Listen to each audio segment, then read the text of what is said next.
నిన్న తిరుమలలో తిరుపతిలో ఎన్నడూ లేని విధంగా సాధువుల తిరుగుబాటును చూశాం. దాదాపు 100 మందికి పైగా సాధువులు హిందూ ధర్మ పరిరక్షణ కోసమని నడుం బిగించినటువంటి జీవితాలను త్యాగం చేసి హిందూ ధర్మాన్ని కాపాడాలని కంకణబద్ధులైనటువంటి సాధువుల పట్ల ప్రభుత్వం ఎంత అమానుషంగా వ్యవహరించింది అంటే, వాళ్ళు కోరినటువంటి కోరిక ఏంటి?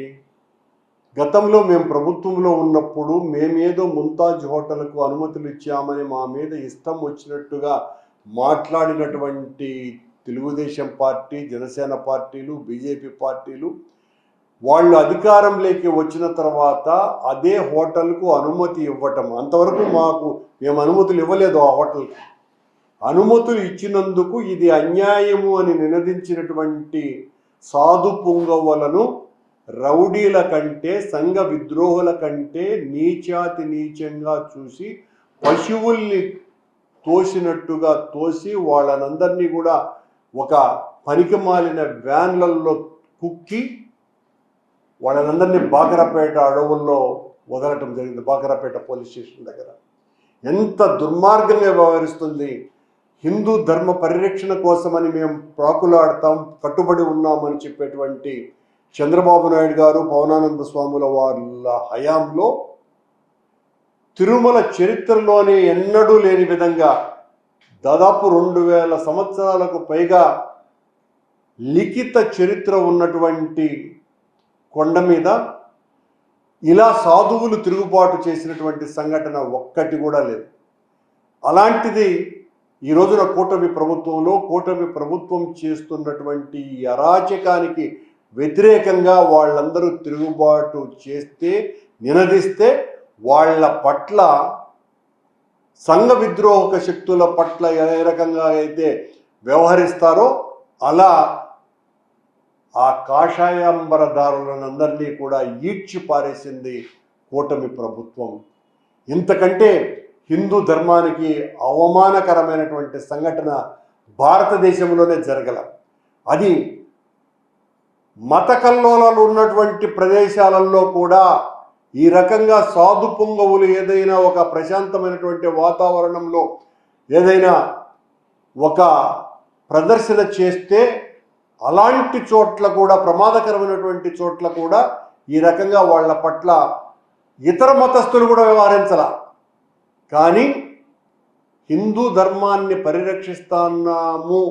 పరిరక్షించటానికే మా ప్రభుత్వం వచ్చింది అని చెప్పేటువంటి ఈ కూటమి ప్రభుత్వంలో నిన్న ఎంత అలజడి, ఎంత ఆందోళన, ఎంత దారుణము!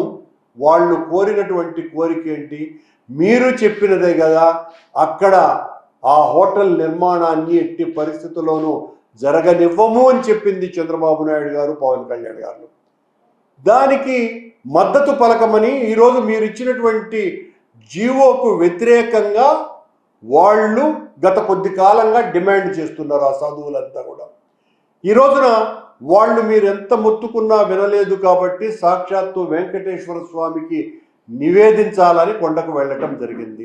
వాళ్ళ పట్ల మీ పోలీసు వాళ్ళు, అక్కడ ఉన్నటువంటి సెక్యూరిటీ సిబ్బంది ప్రవర్తించినటువంటి తీరు వలనే ఈ రోజున సభ్య హిందూ సమాజానికి అవమానకరమైనటువంటి పరిస్థితి దాపురించింది. సాధువుల పట్లనే ఇలా వ్యవహరిస్తారా? వాళ్ళేమన్నా అక్కడ వేరేటువంటి నినాదాలు చేశారా? అది లేదు. వాళ్ళు కోరింది ఒక న్యాయమైనటువంటి కోరిక. మీరు ముందే నోటీసులు ఇచ్చినారు అని చెబుతున్నారు.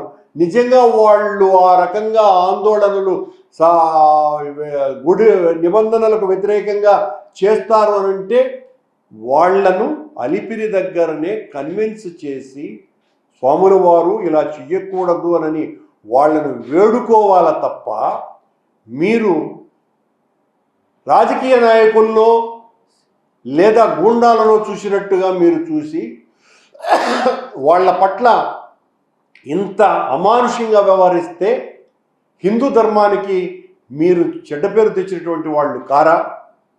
నిన్న కాషాయంబరదారుల మీద జరిగినటువంటి దాడిని వైఎస్ఆర్ కాంగ్రెస్ పార్టీ తీవ్రంగా ఖండిస్తున్నది.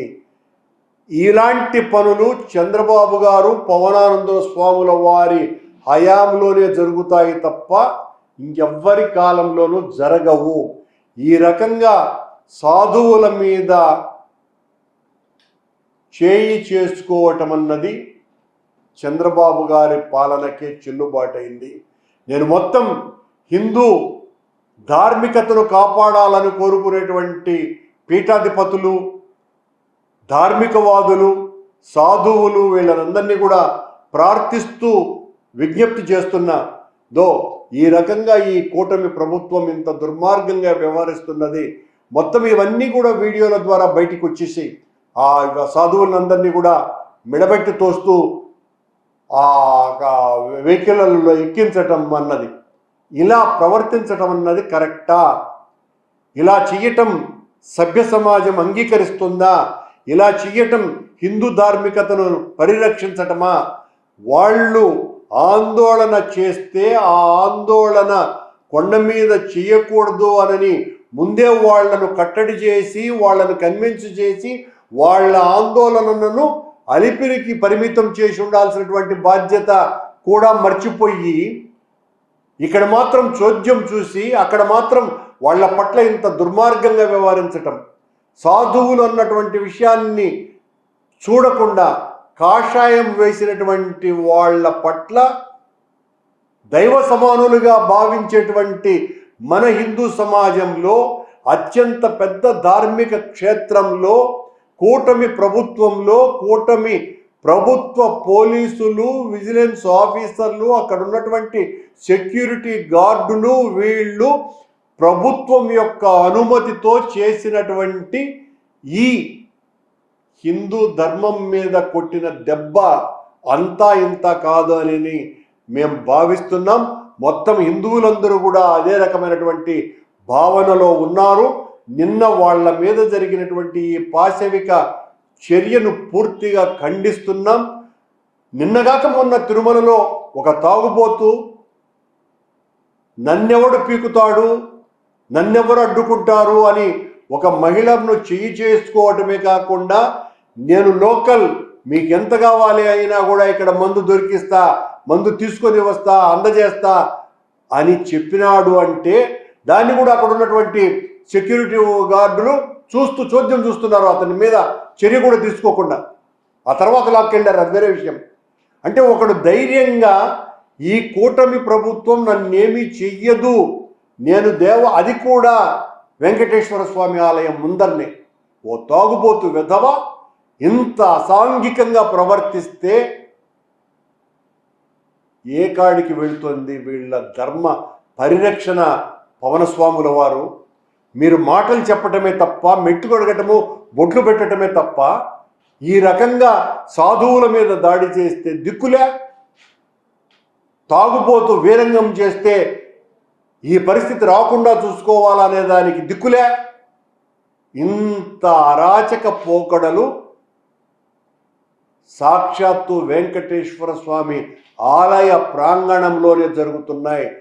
ఆలయ అధికారులకు, మీ కూటమి నాయకులకు ఊడిగం చేస్తూ దర్శనాలు చేయించటం తప్ప మేము మా హయాంలో 5,000కు మించలేదు విఐపి బ్రేక్. మీ హయాంలో ఇప్పటికి 7,500 దాటిపోయినాయి. మీరు సామాన్య భక్తులకు మేలు చేస్తారా? సామాన్య భక్తులకు దర్శనం చాలా సులభ శైలిలో కల్పిస్తారా? మీరు వచ్చి అధికారంలోకి 9 నెలలుగా పైనయింది, ఒక్క చిన్న మార్పు జరిగిందా? కేవలం వైఎస్ఆర్ కాంగ్రెస్ పార్టీ మీద, జగన్మోహన్ రెడ్డి గారి మీద దాడి చేయటానికి వెంకటేశ్వర స్వామిని ఒక పావుగా వాడుకున్నారు తప్ప మీరు అధికారంలోకి వచ్చిన తర్వాత కొన్ని 100 రెట్లు ఈ రకమైనటువంటి అరాచకాలు జరుగుతున్నాయి. అక్కడ రెడ్ శాండల్ దొరికితే దిక్కులే. ఇప్పటికి 4 సార్లు పట్టుబడ్డది మీ హయాంలోనే. అక్కడ లడ్డు కౌంటర్లో మంటలు రేగినాయి. మీ హయాంలోనే 4 మాడ వీధులలో చెప్పులు వేసుకొని తిరుగుతున్నారు. ఎవరు? అక్కడ పనిచేస్తున్నటువంటి ఉద్యోగస్తులే. దాన్ని కూడా కట్టడి చేసేటువంటి పరిస్థితి లేదు. ఇలా చెప్పుకుపోతే ఒకటి కాదు రెండు కాదు, ఎక్కడ చూసినా కూడా బ్లాక్లో టికెట్లు అమ్ముతున్నారు. దైవ దర్శనానికి సంబంధించినటువంటి టికెట్లు హోల్సేల్గా అమ్ముతున్నారు. ఇది పచ్చి నిజం, అందరికీ తెలిసినటువంటి విషయం. ఒక్కటన్నా కట్టడి చేసినారా మీరు?